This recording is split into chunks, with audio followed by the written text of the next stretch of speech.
Hi everyone, welcome back to my YouTube channel. ಎಲ್ಲರೂ ಹೇಗಿದ್ದೀರಾ? I hope ಎಲ್ಲರೂ ಚೆನ್ನಾಗಿದ್ದೀರಾ ಅಂತ. ನಾನು ಈ ವಿಡಿಯೋದಲ್ಲಿ ಮನೆಯಿಂದಲೇ ಮಾಡುವಂತಹ ಪಾರ್ಟ್ ಟೈಮ್ ಕೆಲಸದ ಬಗ್ಗೆ ಹೇಳೋಣ ಅಂತ ಬಂದಿದ್ದೀನಿ. ಇದು ಬಂದುಬಿಟ್ಟು ಹೌಸ್ ವೈಫ್, ಸ್ಟೂಡೆಂಟು, ರಿಟೈರ್ಮೆಂಟು, ಈಗ ಜಾಬ್ ಹುಡುಕ್ತಾ ಇರ್ತೀರ, ನಾವು ಮನೆಯಿಂದನೇ ಮಾಡ್ತೀವಿ ಕೆಲಸನ, ಹೊರಗಡೆ ಹೋಗಿ ಮಾಡೋಕ್ಕಾಗಲ್ಲ ಅಂತ ಅನ್ನೋರು ಯಾರಾದರೂ ಅಪ್ಲೈ ಮಾಡ್ಬೋದು. ಇದು ಪಾರ್ಟ್ ಟೈಮ್ ಕೆಲಸ ಆಗಿರುತ್ತೆ. ಇದು ಕನ್ನಡದಲ್ಲೇ ಮಾಡುವಂತಹ ಕೆಲಸ ಆಗಿರುತ್ತೆ. ಈ ಕಂಪ್ನಿಯವರು ಈಗ ಆಲ್ರೆಡಿ ಒಂದೂವರೆ ವರ್ಷ ಆಯಿತು ಕನ್ನಡದಲ್ಲಿ ಮಾಡುವಂಥ ಕೆಲಸಕ್ಕೆ, ಕನ್ನಡದಿಂದ ಮಾಡುವಂಥ ಕೆಲಸಕ್ಕೆ ಇಯರ್ ಮಾಡ್ಕೊಂತ ಇರಲಿಲ್ಲ. ಇವಾಗ ಬಿಟ್ಟಿದ್ದಾರೆ ಕೆಲಸದ ಬಗ್ಗೆ. ಸೊ ಕನ್ನಡದಲ್ಲೇ ಮಾಡುವಂತಹ ಕೆಲಸ ಆಗಿರೋದ್ರಿಂದ ಯಾರಾದರೂ ಅಪ್ಲೈ ಮಾಡಬೇಕು. ನೀವು ಸ್ಟೂಡೆಂಟ್ ಆದರೂ ಅಪ್ಲೈ ಮಾಡಿ, ಹೌಸ್ ವೈಫ್ ಆದರೂ ಅಪ್ಲೈ ಮಾಡಿ, ಇಲ್ಲ ನೀವು ಕೆಲಸಕ್ಕೆ ಹೋಗ್ತಾ ನಮಗೆ ಇನ್ಕಮ್ ಸಾಕಾಗ್ತಿಲ್ಲ ಅಂತ ಅನ್ನೋರಾದರೂ ಈ ಕೆಲಸಕ್ಕೆ ಅಪ್ಲೈ ಮಾಡಿ ಪಾರ್ಟ್ ಟೈಮ್ ವರ್ಕ್ ಮಾಡ್ಬೋದು. ಇದು 4 ಗಂಟೆ ಕೆಲಸ ಇರುತ್ತೆ.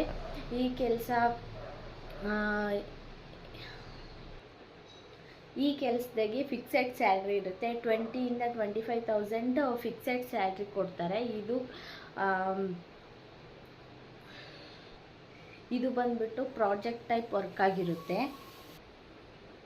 ಈ ಪ್ರಾಜೆಕ್ಟ್ ಟೈಪ್ ವರ್ಕ್ ಆಗಿರೋದ್ರಿಂದ ಇದರಲ್ಲಿ ಫಿಕ್ಸೆಡ್ ಸ್ಯಾಲ್ರಿ ಇರುತ್ತೆ. 25,000 to 25,000ವರೆಗೂ ಅರ್ನ್ ಮಾಡ್ಬೋದು. ಫಿಕ್ಸೆಡ್ ಸ್ಯಾಲ್ರಿ, ಏನೂ ಡೌಟ್ ಇಲ್ಲ. ಇದು ಒಂದು ದೊಡ್ಡ ಕಂಪ್ನಿ ಆಗಿರೋದ್ರಿಂದ ಯಾವುದೇ ಮೋಸ ಇಲ್ದಂಗೆ ವರ್ಕ್ ಫ್ರಮ್ ಹೋಮ್ ಜಾಬ್ನ ಮಾಡ್ಬೋದು. ಕೇವಲ ಡೈಲಿ 4 ಗಂಟೆ ಕೆಲಸ ಇರುತ್ತೆ ಇದರಲ್ಲಿ. ಸೊ ಈ ವಿಡಿಯೋದಲ್ಲಿ ಈ ಕೆಲಸಕ್ಕೆ ಹೇಗೆ ಅಪ್ಲೈ ಮಾಡ್ಬೋದು, ಏನು ಎಲಿಜಿಬಿಲಿಟಿ ಬೇಕು, ಹಂಗೆ ಯಾವ ಥರ ಅಪ್ಲೈ ಮಾಡಬೇಕು, ಎಷ್ಟು ರೌಂಡ್ ಇಂಟರ್ವ್ಯೂ ಇರುತ್ತೆ, ಯಾವ ಥರ ಅಪ್ಲೈ ಮಾಡೋದು, ಅದೆಲ್ಲ ತಿಳ್ಕೊಳ್ಳೋಣ ಬನ್ನಿ. ಈ ಕಂಪ್ನಿ ನೇಮ್ ಬಂದುಬಿಟ್ಟು ವಿ ಲೋಕಲೈಸ್ಡ್ ಅಂತ. ಈ ಕಂಪ್ನಿ ಇರೋದು ಬೇರೆ ದೇಶದಲ್ಲಿ. ಅವರು ಈ ಕನ್ನಡದಲ್ಲಿ ಈ ವರ್ಷ ಏರ್ ಮಾಡ್ತಾಯಿದ್ದಾರೆ. ಈಗೊಂದು ಆಲ್ಮೋಸ್ಟ್ 1.5 years ಆಯಿತು ಕನ್ನಡದಲ್ಲಿ ಯಾವುದೇ ಜಾಬ್ ತಗೊಂಡಿದ್ದಿಲ್ಲ ಈ ಕಂಪ್ನಿಯವರು. ಸೊ ಈ ವರ್ಷ ಇದರಲ್ಲಿ ಕನ್ನಡದಲ್ಲಿ ಮಾತಾಡುವಂಥ ಕನ್ನಡ ಜಾಬ್ ಬಗ್ಗೆ ಈ ಕಂಪ್ನಿಯವರು ಈ ಟೈಮಲ್ಲಿ ತಗೊತಾ ಇದ್ದಾರೆ. ಗುಡ್ ಕಮ್ಯುನಿಕೇಷನ್ ಇರಬೇಕು ಕನ್ನಡದಲ್ಲಿ. ಸೊ ಕನ್ನಡದಲ್ಲೇ ಮಾಡುವಂತಹ ಕೆಲಸ ಆಗಿರೋದ್ರಿಂದ ಇದು ತುಂಬ ಚೆನ್ನಾಗಿದೆ. ಸೊ ಇದು ಬಂದುಬಿಟ್ಟು ಯಾರ್ಯಾರು ವರ್ಕ್ ಮಾಡ್ತಾಯಿದ್ದಾರೆ, ಏನೇನಿದೆ ಕಂಪ್ನಿ ಬಗ್ಗೆ ಎಲ್ಲ ಡೀಟೇಲಾಗಿ ಕೊಟ್ಟಿದ್ದಾರೆ. ಇಲ್ಲಿ join our global talent community ಅಂತ ಇದೆಯಲ್ಲ, ಅದ್ರ ಮೇಲೆ ಕ್ಲಿಕ್ ಮಾಡಿದರೆ ಈ ಥರ ಇಂಟರ್ಫೇಸ್ ಬರುತ್ತೆ.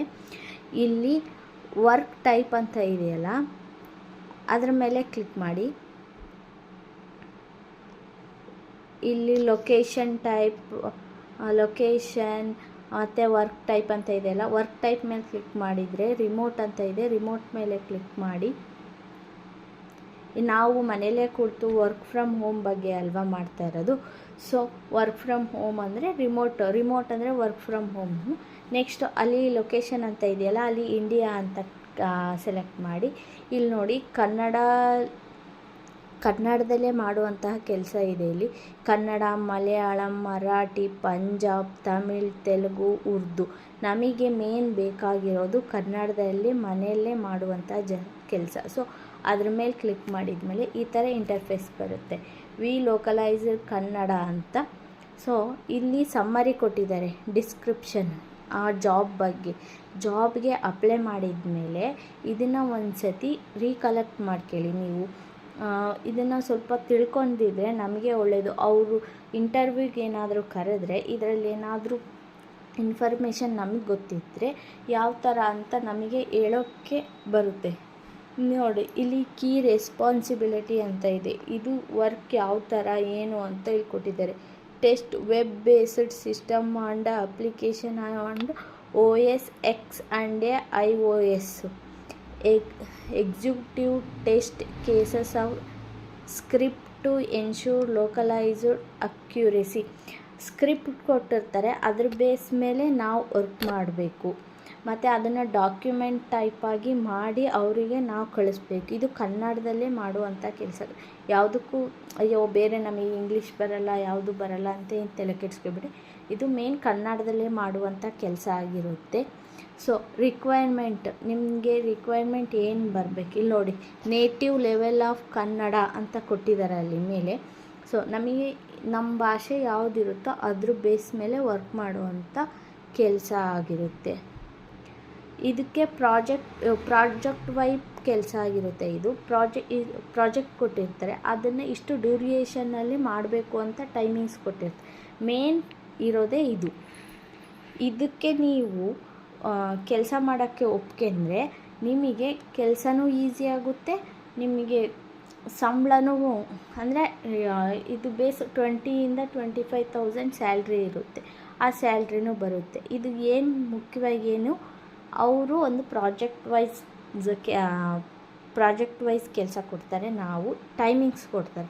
ಆ ಟೈಮಿಂಗ್ಸಲ್ಲಿ ನಾವು ಇದನ್ನು ಪ್ರಾಜೆಕ್ಟ್ನ ಕಂಪ್ಲೀಟ್ ಮಾಡಿ ಕೊಡಬೇಕು. ಇದಕ್ಕೆ ಹೇಗೆ ಅಪ್ಲೈ ಮಾಡೋದು, ಅಪ್ಲೈ ಫಾರ್ ದಿಸ್ ಜಾಬ್ ಅಂತ ಇದೆಯಲ್ಲ, ಅದ್ರ ಮೇಲೆ ಕ್ಲಿಕ್ ಮಾಡಿದ ಮೇಲೆ ಅಪ್ಲೈ ವಿತ್ ಲಿಂಕಿನ್, ನೀವು ಲಿಂಕಿನ್ ಆ್ಯಪ್ ಏನಾದರೂ ಬಳಸ್ತಾ ಇದ್ದರೆ ಅದ್ರ ಮೂಲಕನಾದರೂ ಅಪ್ಲೈ ಮಾಡಬೇಕು. ನೀವು ಲಿಂಕಿನ್ ಬಳಸ್ತಾ ಇಲ್ಲ ಅಂದರೆ ಇಲ್ಲಿ ನೋಡಿ, ಇಲ್ಲೇ ಫಾರ್ಮ್ ಕೊಟ್ಟಿದ್ದಾರೆ, ಅದನ್ನು ಫಿಲ್ ಮಾಡಬೇಕು. ಮೇಯ್ನಾಗಿ ಅಲ್ಲಿ ಫಸ್ಟ್ ರೆಸ್ಯೂಮ್ನ ಅಪ್ಲೈ ಮಾಡಬೇಕು. ಆ ರೆಸ್ಯೂಮ್ ಅಪ್ಲೈ ಮಾಡಿದಾದಮೇಲೆ ಅದು ನಿಮ್ಮದು ರೆಸ್ಯೂಮು ಇಷ್ಟು MB ಒಳಗಿರಬೇಕು ಅಂತ ಇರುತ್ತೆ. ಅಷ್ಟು MB ಒಳಗಿದ್ದರೆ ಆ ರೆಸ್ಯೂಮ್ನ ತಗೊತೈತಿ. ಆ ರೆಸ್ಯೂಮ್ ಅಪ್ಲೈ ಮಾಡಿದ್ಮೇಲೆ ಇಲ್ಲಿ ನೋಡಿ, ನಿಮ್ಮದು ಫುಲ್ ನೇಮ್ ಕೇಳ್ತಿದೆ, ಮೇಲ್ ಅಡ್ರೆಸ್ಸು, ಫುಲ್ ನೇಮ್ ಟೈಪ್ ಮಾಡಿ, ನಿಮ್ಮ ನೇಮ್ ಏನಿರುತ್ತೋ ಅದನ್ನು ಟೈಪ್ ಮಾಡಿ. ನಾನಿಲ್ಲಿ ನನ್ನ ನೇಮ್ ಟೈಪ್ ಮಾಡ್ತಾಯಿದ್ದೀನಿ. ನೆಕ್ಸ್ಟು ಮೇಲ್ ಅಡ್ರೆಸ್ಸು, ನಿಮ್ಮದು ಮೇಲ್ ಏನಿರುತ್ತೋ ಅದನ್ನು ಕೊಡಿ. ಆ ಮೇಲಿಗೆ ನಿಮ್ಮದು ಅಪ್ಲಿಕೇಶನ್ನು ಸೆಲೆಕ್ಟ್ ಆಗಿದ್ದನೋ ಇಲ್ಲೋ ಮುಂದಿನ ಪ್ರೋಸೆಸ್ಸು ಇಂಟರ್ವ್ಯೂ ಅದಕ್ಕೆ ಮೇಲಿಗೆ ಬರುತ್ತೆ. ಸೊ ಮೇಲ್ ಮುಖ್ಯವಾಗಿ ನೀವು ಯಾವುದನ್ನು ಯೂಸ್ ಮಾಡ್ತಾಯಿದ್ದೀರೋ ಆ ಮೇಲ್ ಕೊಡಬೇಕು. ನೆಕ್ಸ್ಟ್ ಕರೆಂಟ್ ಲೊಕೇಶನ್ ಕೇಳ್ತಾ ಇದೆ. ನೀವು ಯಾವುದಾದ್ರೂ ಆ್ಯಪ್ನ ಯೂಸ್ ಮಾಡ್ತಾ ಇದ್ದರೆ ಸರ್ಚ್ ಮಾಡೋಕ್ಕೆ, ಜಾಬ್ ಸರ್ಚ್ ಮಾಡೋಕ್ಕೆ, ಆ ಆ್ಯಪಿಂದ ಲಿಂಕ್ನ ಇದ್ರೊಳಗೆ ಹಾಕಿ. Next India localized QA tester remote location general ಕ್ವಶನ್ಗಳು ಕೇಳ್ತಾ ಇದೆ, ಅದಕ್ಕೆ ಎಸ್ ಆರ್ ನೋ ಅಂತ ಕೊಡಬೇಕು. Do you have native speaker fluency in the Kannada, ನಿಮಗೆ ಕನ್ನಡ ಚೆನ್ನಾಗಿ ಮಾತಾಡೋಕ್ಕೆ ಬರುತ್ತಾ, ಎಸ್ ಅಂತ ಕೊಡಿ. ನೆಕ್ಸ್ಟ್ ನೀವು ಎಲ್ಲ ಇದ್ದೀರಾ ಅಂತ ಕೇಳ್ತಾ ಇದೆ. India localized general question, please select the language which you have the native level, ನೀವು ಯಾವ ಪ್ಲೇಸಲ್ಲಿದ್ದೀರೋ ಆ ಪ್ಲೇಸಿಂದು ಭಾಷೆ ಕೇಳ್ತಾ ಇದೆ. ನೀವು ಇದ್ದೀರೋ ಅಲ್ಲಿ, ನಿಮಗೆ ಕನ್ನಡ ಬೇಕಾದರೆ ಕನ್ನಡ, ಪಂಜಾಬ್ ಬೇಕಾದರೆ ಪಂಜಾಬ್, ನಿಮಗೆ ಯಾವುದು ಕರೆಕ್ಟಾಗಿ ಬರುತ್ತೋ ಅದನ್ನು ಕೊಡಿ. ನಿಮಗೆ 4 ಗಂಟೆ ಕೆಲಸ ಮಾಡೋಕ್ಕೆ ಡೈಲಿ 4 ಅವರ್ ಕೆಲಸ ಮಾಡೋಕ್ಕೆ ಟೈಮ್ ಸಿಗುತ್ತಾ ಅಂತ ಕೇಳ್ತಾ ಇದೆ, ಎಸ್ ಅಂತ ಕೊಡಿ. Are you legally authorized to work in your current country, please note to we localized does not provide visa, ನೀವು ನಿಮ್ಮ ದೇಶದಾಗೆ ವರ್ಕ್ ಮಾಡ್ತೀರಾ ಅಂದರೆ ಬೇರೆ ದೇಶಕ್ಕೆ ನಾವೆಲ್ಲ ವೀಸಾ ಪಾಸ್ಪೋರ್ಟ್ ಕೊಡಲ್ಲ, ನಿಮ್ಮ ದೇಶದಾಗೆ ವರ್ಕ್ ಮಾಡ್ತೀರಾ ಅಂತ ಕೇಳ್ತಾ ಇದೆ, ಎಸ್ ಅಂತ ಕೊಡಿ. Do you confirm your understanding and acceptance for the application process outlined above, ಇದನ್ನು ಪ್ರೋಸೆಸ್ನ ನೀವು ಅಕ್ಸೆಪ್ಟ್ ಮಾಡ್ತೀರಾ ಅಂತ ಕೇಳ್ತಾ ಇದೆ, ಎಸ್ ಅಂತ ಕೊಡಿ. Do you confirm that you have immediate availability to join the project, ನೀವು ಈಗಲೇ ಕೆಲಸಕ್ಕೆ ಜಾಯಿನ್ ಆಗೋಕ್ಕೆ ರೆಡಿ ಇದ್ದೀರಾ ಅಂತ ಕೇಳ್ತಾ ಇದೆ, ಎಸ್ ಅಂತ ಕೊಡಿ. What you be your notice period, ನಿಮ್ಮ ನೋಟಿಸ್ ಪೀರಿಯಡ್ ಕೆಲಸಕ್ಕೆ ಎಷ್ಟು ಡೇ ನೋಟಿಸ್ ಪೀರಿಯಡ್ ಕೊಡಬೇಕು ಅಂತ ಕೇಳ್ತಿದೆ. ನಿಮಗೆ 1 ಮಂತ್ ಆದರೆ 1 ಮಂತ್ ಅಂತ ಕೊಡಿ, 15 ಡೇಸ್ ಅಂದರೆ 15 ಡೇಸ್ ಅಂತ ಕೊಡಿ, ಇಲ್ಲ ಇಮಿಡಿಯೇಟ್ ಅಂದರೆ ಇಮಿಡಿಯೇಟ್ ಅಂತ ಕೊಡಿ. ನಿಮ್ಮ ಅನುಕೂಲಕ್ಕೆ ತಕ್ಕಂತೆ ನೀವು ಇಲ್ಲಿ ಮೆನ್ಷನ್ ಮಾಡಿ. ನಾನು ಇಮಿಡಿಯೇಟ್ ಅಂತ ಕೊಡ್ತೀನಿ. ನಿಮಗೆ ಯಾವ ಅನುಕೂಲ, ನೀವು 15 ಡೇಸ್ ನೋಟಿಸ್ ಬಿಡಬೇಕು ಅಂದರೆ 15 ಡೇಸ್ ಅಂತ ಮೆನ್ಷನ್ ಮಾಡಿರ್ಬೋದು, ಇಮಿಡಿಯೇಟ್ ಬೇಕಂದರೆ ಇಮಿಡಿಯೇಟ್ ಅಂತ ಮೆನ್ಷನ್ ಮಾಡಿ.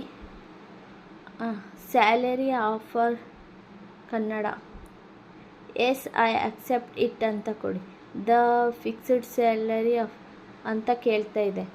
ಇಲ್ಲಿ ನೋಡಿ 2,81,000 ಪರ್ ಆ್ಯನಮ್ ಇದೆ, ಅಂದರೆ 1 ವರ್ಷಕ್ಕೆ. ಇದು ನಿಮಗೆ ಒಪ್ಪಿಗೆನಾ ಅಂತ ಕೇಳ್ತಾ ಇದೆ. ಸೊ ಹ್ಞೂ ಅಂತ ಕೊಡಿ, ಎಸ್ ಅಂತ ಕೊಡಿ, ಸಾರಿ ಹ್ಞೂ ಅಂತ ಹೇಳಿ ಎಸ್ ಅಂತ ಕೊಡಿ. Do you have experience in localized translation linguistic review the 5 similar field. ನಿಮಗೆ ಈ ಥರ ಅಂದರೆ ಟೆಲಿಕಾಲರಾಗಿ ವರ್ಕ್ ಮಾಡೋಕ್ಕೆ ಎಕ್ಸ್ಪೀರಿಯನ್ಸ್ ಇದೆ ಅಂತ ಕೇಳ್ತಾ ಇದೆ. ಇದ್ದರೆ ಎಸ್ ಅಂತ ಕೊಡಿ, ಇಲ್ಲ ಅಂದರೆ ನೋ ಅಂತ ಕೊಡಿ. What is your level of English. ನಿಮಗೆ ಇಂಗ್ಲೀಷ್ ಎಷ್ಟು ಚೆನ್ನಾಗಿ ಮಾತಾಡೋಕ್ಕೆ ಬರ್ತೈತಿ ಅಂತ ಕೇಳ್ತಿದ್ದಾರೆ. ನೋ ಇಂಗ್ಲೀಷ್ ಅಂತ ನಿಮಗೆ ಇಂಗ್ಲೀಷ್ ಬಂದರೆ ಇಂಗ್ಲೀಷ್ ಲೆವೆಲ್ ನಿಮ್ದು ಎಷ್ಟಿದೆಯೋ ಅಷ್ಟು ಕೊಡಿ. ಇಲ್ಲಿ ನೋಡಿ, beginner, I know the few basic word. ನಿಮಗೆ ಸ್ವಲ್ಪ ಬರ್ತಿದ್ರೆ ಅದನ್ನು ಸೆಲೆಕ್ಟ್ ಮಾಡಿ. ಇಲ್ಲ ನಿಮಗೆ ಇಂಗ್ಲೀಷ್ ಅರ್ಥ ಆಗುತ್ತೆ, ಸ್ವಲ್ಪ ಮಾತಾಡ್ತಾ ಇದ್ದೀರಾ ಅಂದರೆ ಥರ್ಡ್ ಒನ್ ಸೆಲೆಕ್ಟ್ ಮಾಡಿರಿ. ಇಲ್ಲ ನೀವು ಫ್ಲೂಯೆಂಟಾಗಿ ಇಂಗ್ಲೀಷಲ್ಲೇ ಮಾತಾಡ್ತೀನಿ ಅಂದರೆ ಅಡ್ವಾನ್ಸ್ಡ್ ಲೆವೆಲ್ ಅಂತ ಇದೆ, ಅದನ್ನು ಟೈಪ್ ಮಾಡಿ. ನಿಮ್ಮದು ಇಂಗ್ಲೀಷ್ ಎಷ್ಟು ಬರುತ್ತೋ ಅದ್ರ ಬೇಸ್ ಮೇಲೆ ನೀವು ಸೆಲೆಕ್ಟ್ ಮಾಡಬೇಕು. How many years of experience do you have in about the mentioned field. ಈ ಫೀಲ್ಡು ಅಂದರೆ ಟೆಲಿಕಾಲರ್ ವರ್ಕ್ ಆಗಿರೋದಲ್ಲ ಇದು. ಸೊ ನಿಮಗೆ ಟೆಲಿಕಾಲರ್ ವರ್ಕಲ್ಲಿ ಎಕ್ಸ್ಪೀರಿಯೆನ್ಸ್ ಇದನ್ನು ಇಲ್ವಾ ಅಂತ ಕೇಳ್ತಾ ಇದೆ. ಎಕ್ಸ್ಪೀರಿಯೆನ್ಸ್ ಇದ್ದರೆ ಎಷ್ಟು ಎಕ್ಸ್ಪೀರಿಯೆನ್ಸ್ ಇದೆ ಅಂತ ಟೈಪ್ ಮಾಡಿ. Do you have the degree in localized transaction linguistic ನಿಮಗೆ ಡಿಗ್ರಿ ಆಗಿದೆನಾ, ನೀವೇನು ಓದಿದ್ದೀರಾ ಅಂತ ಕೇಳ್ತಾ ಇದೆ. ಡಿಗ್ರಿ ಆಗಿದ್ದರೆ ಡಿಗ್ರಿ ಆಗಿದೆ ಅಂತ ಕೊಡಿ, ಇಲ್ಲ ಅಂದರೆ ಇಲ್ಲ ಅಂತ ಕೊಡಿ. ಎಸ್ ಆರ್ ನೋ ಅಂತ ಕೇಳ್ತಾ ಇದೆ. ಆಗಿದ್ದರೆ ಎಸ್ ಅಂತ ಕೊಡಿ, ಇಲ್ಲಾಂದರೆ ನೋ ಅಂತ ಕೊಡಿ. Where did you find this opportunity. ನೀವು ಎಲ್ಲಿ ನೋಡಿದ್ರಿ ಈ ಜಾಬ್. ಯೂಟ್ಯೂಬ್ ಅಂತ ಕೊಡಿ. ಯೂಟ್ಯೂಬಲ್ಲೆಲ್ಲ ನೋಡಿರೋದು ಈಗ ಸೊ ಯೂಟ್ಯೂಬ್ ಅಂತ ಕೊಡಿ. ಅಡಿಷನಲ್ ಇನ್ಫಾರ್ಮೇಷನ್ ಅಂತ ಕವರ್ ಲೆಟ್ರು ಬರೆಯೋಕ್ಕೆ ಕೇಳ್ತಾ ಇದೆ. ನಿಮಗೆ ಕವರ್ ಲೆಟ್ರು ಬರೆಯೋಕ್ಕೆ ಬಂದರೆ ನೀವೇ ಓನಾಗಿ ಟೈಪ್ ಮಾಡಿ. ನಿಮಗೆ ಕವರ್ ಲೆಟ್ರು ಬರೆಯೋಕ್ಕೆ ಬರಲ್ಲ ಅಂದರೆ ಸೊ ಚಾಟ್ GPT ಹೆಲ್ಪ್ ತಗೊಂಡು ಚಾಟ್ GPTಯಲ್ಲಿ ಹಾಕಿ ಸೊ ಅದೇ ಬರ್ದು ಕೊಡುತ್ತೆ, ಅದನ್ನು ಕಾಪಿ ಪೇಸ್ಟ್ ಮಾಡ್ಬೋದು ಇಲ್ಲಿ.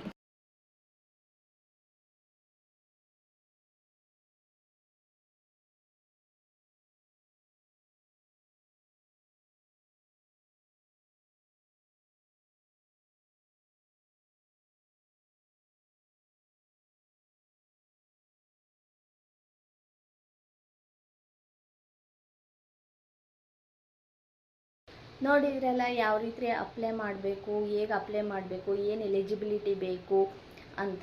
ಸೊ ನೀವು ಅಪ್ಲೈ ಮಾಡಿ ಕೆಲಸ ತಗೊಳ್ಳಿ. ನನ್ನ ವೀಡಿಯೋಸ್ ನಿಮಗೆ ಇಷ್ಟ ಆದರೆ ಪ್ಲೀಸ್ ಸಬ್ಸ್ಕ್ರೈಬ್ ಮಾಡಿ, ಸಪೋರ್ಟ್ ಮಾಡಿ. ಹಂಗೆ ಇನ್ನೂ ಹೆಚ್ಚು ವೀಡಿಯೋಸ್ಗೋಸ್ಕರ ಕಮೆಂಟ್ ಮಾಡಿ ಯಾವ ಥರ ವೀಡಿಯೋಸ್ ಬೇಕು ನಿಮಗೆ ಅಂತ. ನಾನು ಆ ಥರ ವೀಡಿಯೋಸ್ ಮಾಡೋಕ್ಕೆ ಟ್ರೈ ಮಾಡ್ತೀನಿ. Thank you for watching my videos.